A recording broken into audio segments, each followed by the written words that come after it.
और इस वक्त बलराम पांडे मेरे साथ जुड़ चुके हैं। इसी पर ज्यादा जानकारी के लिए बलराम, मनीष सिसोदिया और आम आदमी पार्टी को बहुत उम्मीदें होंगी, लेकिन कोर्ट के पूरी सुनवाई के बाद जो कोर्ट ने कमेंट किया है वो बहुत इंपॉर्टेंट है, क्योंकि कोर्ट ने कहा है, कोर्ट ने एक तरीके से सीबीआई की बात को स्वीकारा है और उसको रिपीट किया है कोर्ट ने कि मनीष सिसोदिया एक रसूखदार शख्स हैं, प्रभावशाली हैं।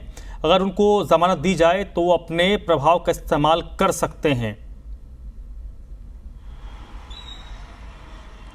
देखिए, आपको बता दें, सीबीआई ने निचली अदालत में भी इन्हीं तथ्यों को रखा था और कहा था कि मनीष सिसोदिया एक प्रभावशाली पद पर रह चुके हैं। ऐसे में अगर उन्हें जमानत दी जाती है तो कहीं ना कहीं वो जांच को प्रभावित कर सकते हैं, साथ ही जो गवाह हैं उन पर दबाव डाल सकते हैं। यही वजह है कि निचली अदालत ने उनकी जमानत अर्जी को खारिज कर दिया था।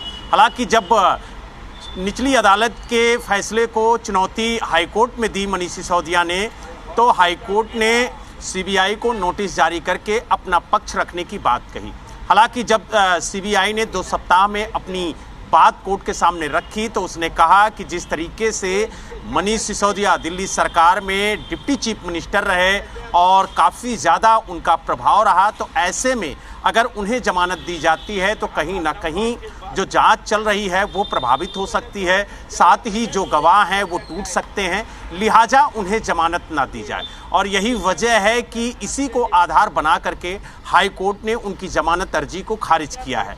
हालांकि मनीष सिसोदिया के वकील बार बार कोर्ट के सामने ये दलील देते रहे कि मनीष सिसोदिया की पत्नी की तबीयत खराब है, साथ ही अभी तक मनीष सिसोदिया पर कोई सीधा आरोप तय नहीं हुआ है, कोई ऐसे सबूत नहीं मिले हैं जिससे सीधा आरोप मनीष सिसोदिया पर तय होता हो।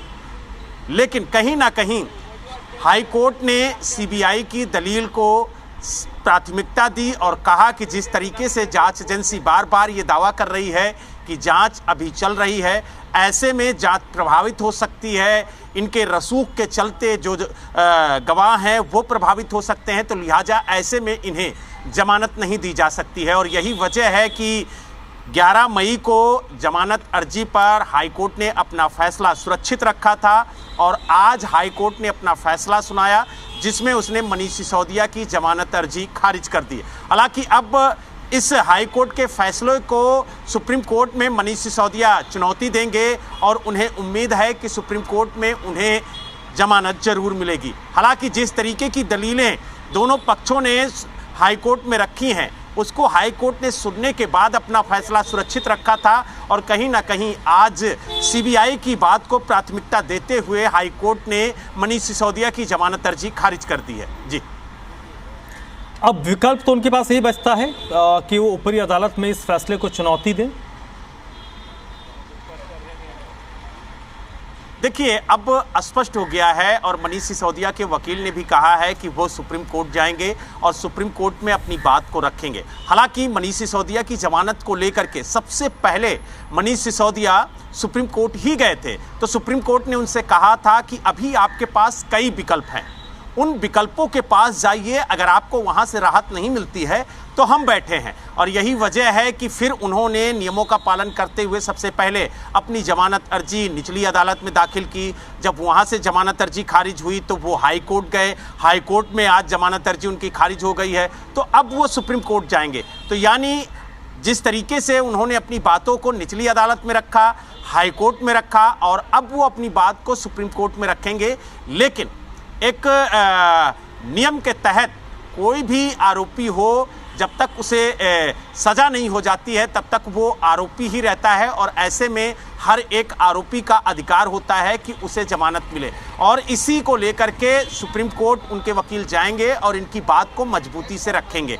हालांकि बार बार सीबीआई इस बात को कहती हुई नज़र आ रही है कि मनीष सिसोदिया एक प्रभावशाली व्यक्तित्व के व्यक्ति हैं, ऐसे में अगर उन्हें जमानत मिलती है तो कहीं ना कहीं वो जांच को प्रभावित कर सकते हैं। लेकिन अब इस दलील को सुप्रीम कोर्ट किस नज़र से देखता है, क्या कुछ टिप्पणी करता है, इस पर भी हमारी नज़र होगी। लेकिन सबसे पहले जो मनीष सिसोदिया के वकील हैं वो जल्द ही सुप्रीम कोर्ट का रुख करेंगे। ऐसी बात जो दिल्ली सरकार के मंत्री हैं सौरभ भारद्वाज, उन्होंने भी कहा है और जो मनीष सिसोदिया के वकील हैं उन्होंने भी इस बात को माना है कि वो जल्द ही सुप्रीम कोर्ट जाएंगे। जी। लेकिन इस पूरे केस को अगर देखें बलराम, तो जिस तरीके से लगातार कानूनी शिकंजा कस रहा है मनीष सिसोदिया के लिए, जो मुश्किलें हैं वो हर तारीख दर तारीख बढ़ रही है, क्योंकि कोर्ट ने आज अपने कमेंट में भी कहा है कि उन पर जो आरोप हैं वो काफ़ी संगीन है।